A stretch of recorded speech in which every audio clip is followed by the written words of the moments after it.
Crystal-infused water bottles. Another glitter scam, 0. Detox foot pads. You don't detox through the soles of your feet, 0. Tart cherry for sleep and recovery. Tasty anti-inflammatory nightcap, 10. Hair growth frequency combs. Your hair's not going to grow back from Wi-Fi, that's 0. Walking backward uphill. Your knees will thank you, 10. K2 plus D3 plus magnesium. That's the holy trinity of wellness, that's 1,000. Intermittent fasting. Timing is much more important than calorie counting, so 100. If you just gave birth, these 2 fruits could change your recovery forever. After giving birth, your body loses blood, energy, and also can cause emotional imbalances. That's where jujube dates and goji berries come in. Goji berries help support the liver, nourish blood, and help the eyes. Jujube dates help strengthen digestion, but also help with sleep. They are both natural and safe, and you can put them in a tea or a soup. It's been given to new moms for centuries, and it still works. Follow for more postnatal tips. That's where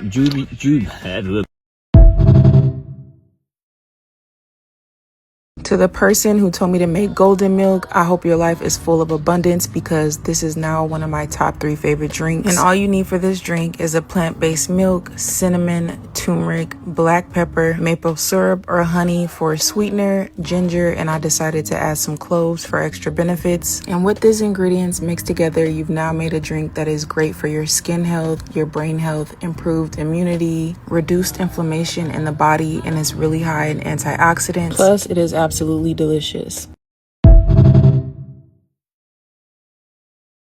Beware, this leaf will leave you as fertile as the Nile. Let me tell you a story. I know this lady, and for 2.5 years, her and her husband have been trying to conceive. In the past 3 months, she has fallen pregnant, and she said the only thing they were doing different is drinking guava leaf tea. And she's so convicted by this. She's naming the baby Guava. Like, she's so serious. And listen, I've been knowing about this tea. My father-in-law is South American and he drinks it on the regular, but I didn't know the impact it had on fertility. So of course I do a deep dive and I find massive amounts of research and studies published on the power of guava leaf and fertility. Not only do they stimulate reproductive hormones, but they also help to thicken the uterine lining, cleanse the womb, and reduce fibroids. One Nigerian study for men found that they are going to increase sperm count and motility. So share this with someone who's trying to conceive and I'll post the research below.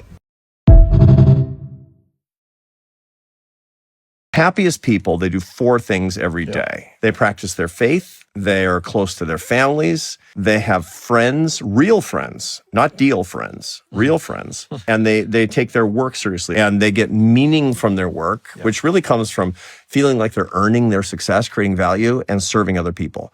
Those 4 things are the secrets to the happiest life. 15 years of medical school in 30 seconds. All right, bet. You go to undergrad, you get any degree you want. You can major in whatever you want. Whatever. You take some prereqs that are required for medical school. That's on Google. You got to take the MCAT, which is the standard board exam to get into medical school. Hard. Yeah. You do some shadowing, you get into medical school. Once you get into medical school, you got 2 board exams. Yes. Step 1, which happens after your first 2 years of medical school. First 2 years are like undergrad. And then the second one is step 2, which is your clinical exam, which happens after you start working in the hospital. Exactly.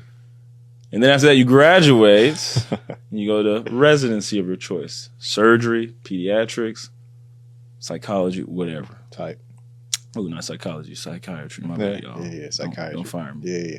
Anyway, then after that, you got to take step 3. Step 3 is just a reiteration of step 2, but it really gets into the mind of a doctor with harder situations. And then after that, you take board exams for whatever specialty you choose.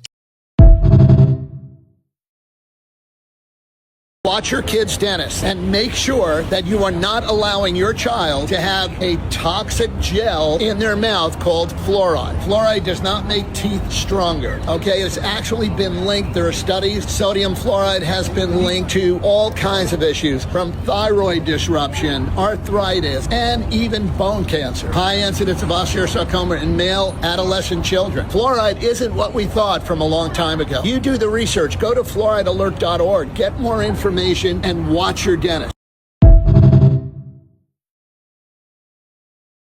Here are 3 things you need to know when you take your kids to the dentist next time. 1, they don't need x-rays every time they go to the dentist. You really want to limit exposure. X-rays are cumulative to the human body. There are other types of diagnostic equipment that doesn't use x-rays at all. Transillumination to see cavities. Second, don't let your child get a fluoride treatment. That is as outdated as when we used to use leeches for bloodletting. Fluoride does not make your children's teeth stronger. It makes it harder and 30% more brittle. The third thing you need to do when you go to the dentist next time, you know those little tubes they give you that they think they're being generous, that they get for free? Throw them away and read the back and read the directions on most of those. You will see that drug facts keep out of reach of children, and it's poison if swallowed. It sounds insane. Toothpaste is poison if swallowed, but you're sticking it in your mouth? It's insane. The most intelligent people meet in private. Now, this is where you start getting into, again, a psychological trick. Well, what you got to hide? A lot. The hell are you talking about? Right, a master plan. A master plan. What are you talking about? None of those who are multi-billionaires have been on social media bragging about it during its infant stage, during the planning stage. None of them. Now they out there, hey, y'all made this much money here. Let me show you how to do it. Okay, yeah, that's because they did it quietly first. They became successful. It became solid, a done deal. Then, of course, I can tell you, because it's already moving. There's nothing you can do to stop it. Okay, get off of social media talking about your plans. Get off of it, talking about your plans. I would say the most you should use it for when it comes to that is getting in contact with the people who you want to be a part of the plan. Sure, DM them. Don't even go into detail in the DM because a DM is not a locked thing. Well, let's make that very clear. Connect with the people and then get with them offline. I've done this plenty of times. Stop talking about your plans, things you're building, things you're working on. But stop talking about it. Even when it's done, wait until it becomes consistent in its movement. Then at a certain point, if you want to reveal that, you can. Be quiet when it comes to building, and do not get on social media talking about your plans. The only time you see me reveal something is after it is completely done and has been consistent. Okay. Y'all should please take that into your, practice.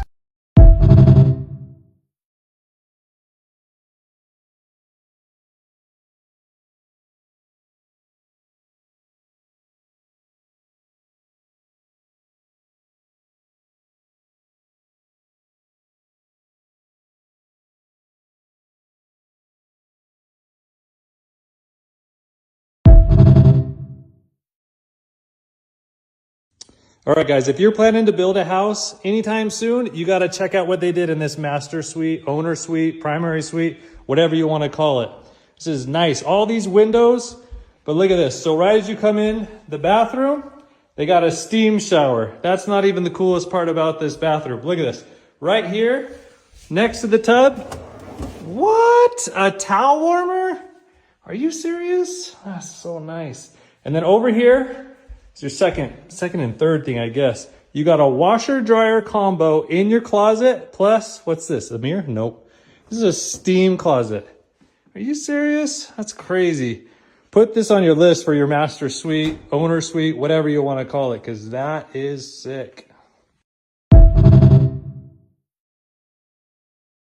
Guys, I know I'm not Nigerian yet. I'm literally wearing my East African passport on my wrist. However, there is one particular name of God that the Yoruba people have. And I love all of the names of God. However, this particular one, it just does something to my soul. And that name is Oromonishe Fayati. Oromonishe Fayati means the one who sends you will back you. If God called you in that space, if God called you in that business, if God called you in that field, into content, into YouTube, into music, writing, whatever it is, if God is the one that called you and sent you there, He's backing you. The God of angel armies, Yahweh Sabaoth, the Lord of hosts, That is his name. That's the God you serve. That whatever he says to you to do, he's got your back. If he tells you to pack up your load and move to Africa, he's got you. If he tells you move from Africa to this UK, America, Canada, wherever, if he sends you to the ends of the world, he has your back. Oromoni Shefayati, the one who sent you, will back you. So people were really surprised to see this massive guy studying for a PhD in math, but he actually had a crazy secret. You see, although John Urschel had been studying at the #1 math school in the world, he somehow still stood out due to his sheer intelligence and passion for learning.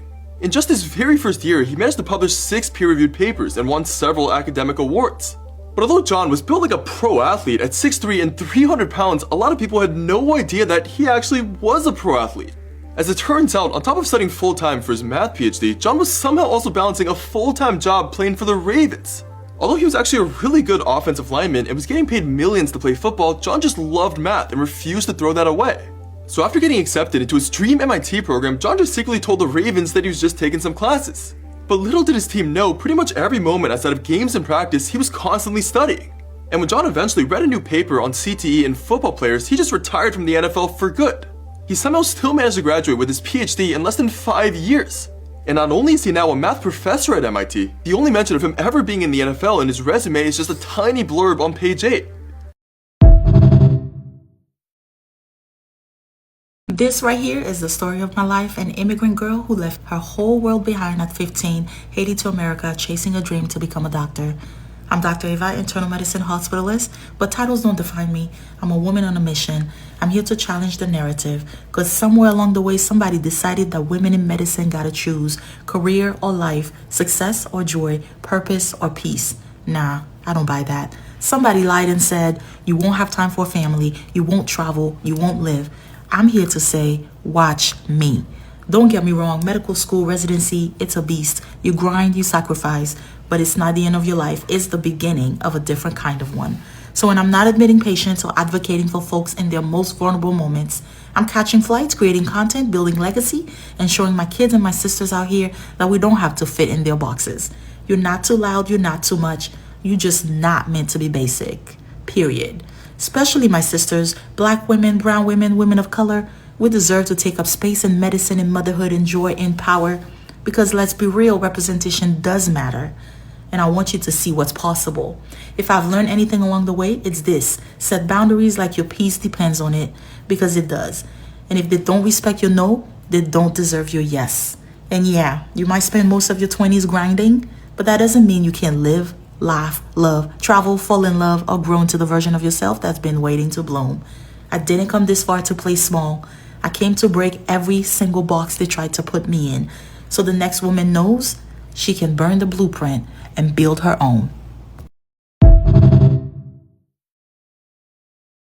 Do you have any advice for me if I want to become a neurosurgeon? My advice is get ready to name every single part of the central nervous system. My advice is get ready to be able to identify every single one of these structures, where they start, where they go, what they do, and what happens if there's a pathology associated with it. My advice is be ready to make sacrifices that you had no idea were even going to happen in the first place. Get ready to miss the graduation of a loved one. Get ready to miss the wedding ceremony of your sibling. Get ready to ask for days off for basic human necessities like going to the dentist. Then be worried that you might not get that day approved. My advice would be get ready to spend 27,000 hours doing neurosurgery residency after you already finished medical school. My advice is don't fall in love with the person that you are before neurosurgery, because that person is going to be gone at the end of your residency. You are going to become a completely different person by the end of your training. My advice is get ready to develop a ridiculous, sickening work ethic. My last piece of advice is get ready to do the most incredible job on the entire planet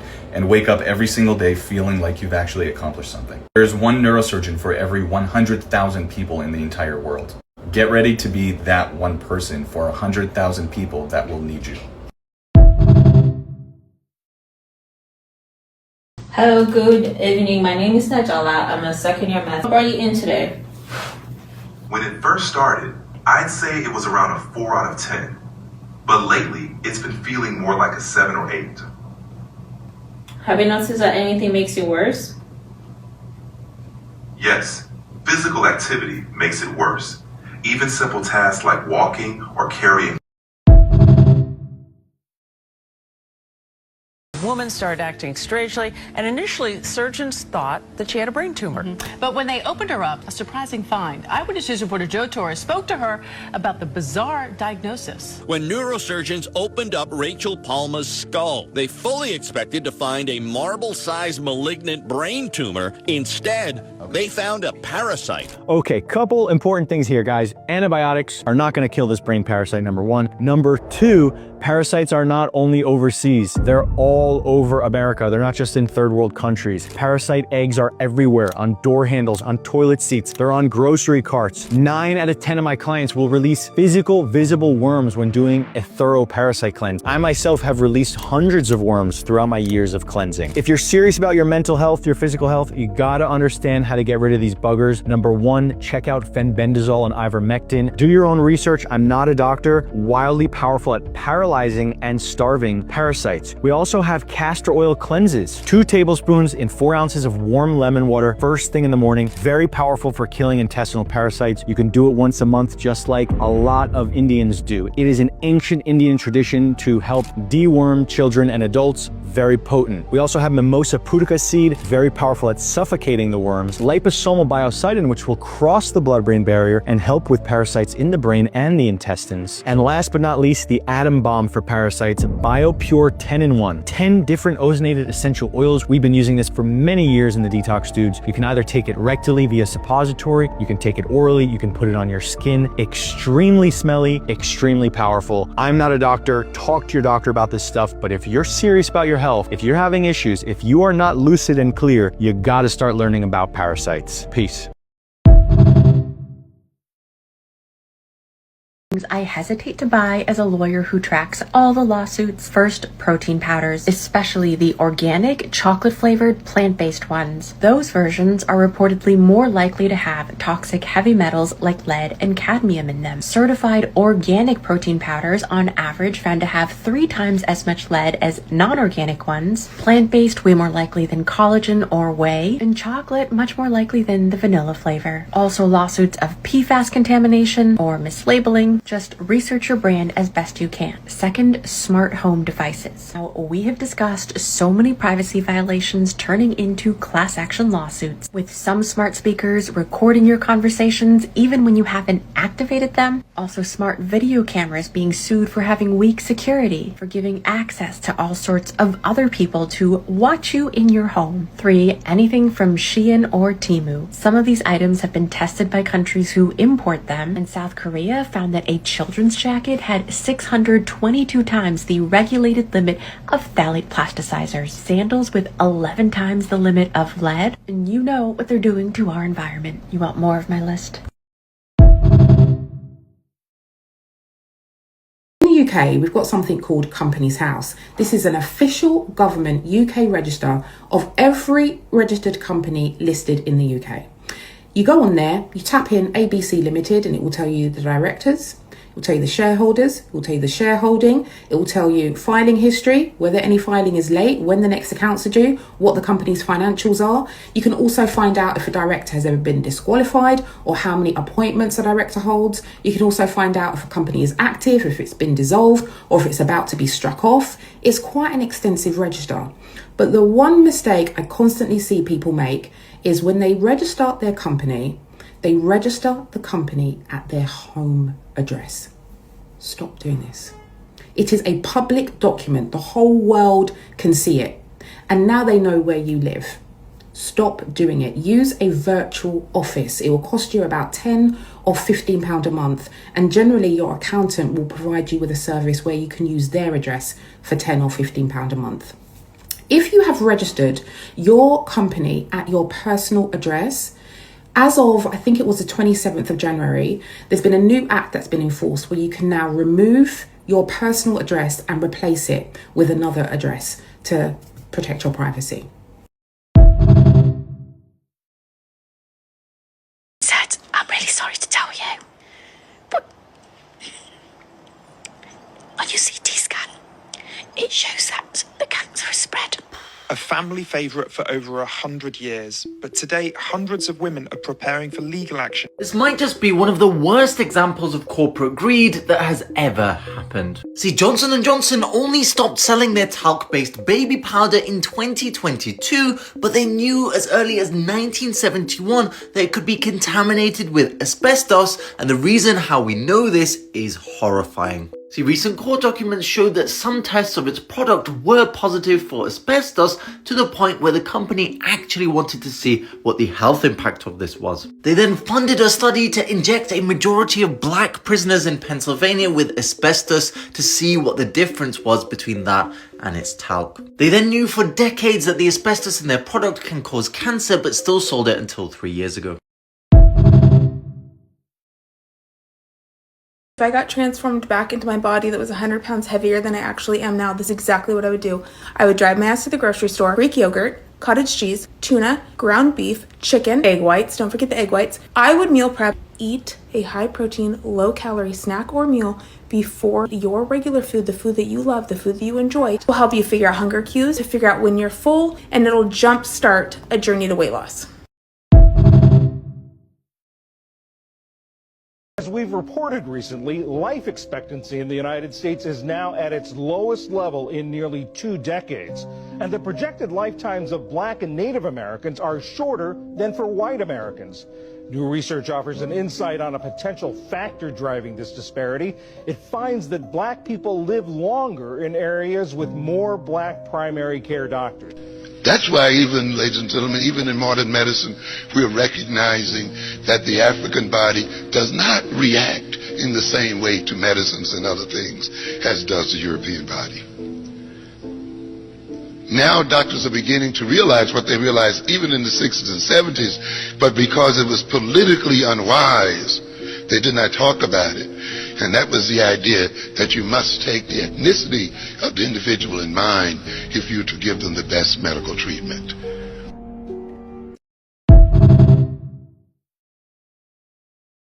Okay, so one of the phrases that I think helps my kids understand accountability really well is either what would repair feel like for you, or this is what repair would feel like for me. So I'll give you an example. So I needed to take my youngest daughter somewhere. My oldest was coming. We ended up being late because my oldest was moving slow, not being very considerate of everybody's time. So because we were going to get to the place later, that meant we were going to get home later. So while she's apologizing, she's like, hey, sissy, I'm sorry that you're getting to your thing late. And mommy, I'm sorry that we're going to get home later. And so I said to the youngest, do you need anything from your sister after she apologized? And she's like, no, I'm good. I accept her apology. And so I said, well, because we were going to get home later, repair for me would look like you just being a team player when we get back. Maybe you take the first 15 minutes of playing with your sister so that I can finish up my homework. And she was like, okay, I can do that. And we had one of those reinforcing conversations about the impact and accountability. The impact for your sister wasn't that major. She's still going to get to do what she wanted to do. So in this instance, like many instances, an apology is enough for repair. However, there was a more tangible impact to mommy's schedule. Are you willing to repair in this way? And when I make a mistake, I ask that question, mommy, so sorry. What would repair look like for you? What do you need from me right now? How can I support you? It's not just about sorry, it's about matching the impact to the repair.